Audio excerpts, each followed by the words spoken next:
guys, welcome back to Tip Tuesday. My name is Matthew Sturkey with Stone Mill Log and Timber Homes. Thanks for joining us on this rainy Tuesday afternoon from our headquarters in Knoxville, Tennessee. Wanted to whet your appetite a little bit today and talk about a couple of tips for maintenance and properly maintaining your log or timber frame home. We're going to be doing a virtual lunch and learn on Friday, this Friday at noon. If you'd like to join that, we're going to be talking in depth about the maintenance process, how often, what to look for each year, when to do it. But today I wanted just to whet your appetite a little bit on two items. One is shrubs and bushes. The second item is your irrigation system.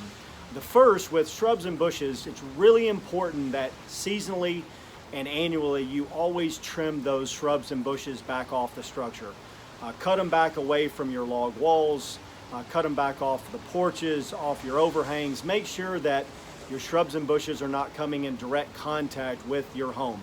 That will hold moisture against the structure, and moisture will break down coatings and stains and over time cause more routine maintenance. So make sure that those bushes and shrubs are properly trimmed back off of the home.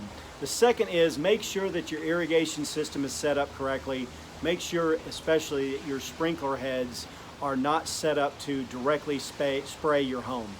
Make sure they're spraying your landscaping and your grass, not your structure, because over time all that extra moisture pressure will break down coatings and cause you to have more maintenance on the home annually and over the course of the life of the home. So those are just some really important tips that we'll also dive into this coming Friday at noon. We'd love to have you join us. I hope this has been helpful. We look forward to seeing you and the possibility of seeing you on Friday.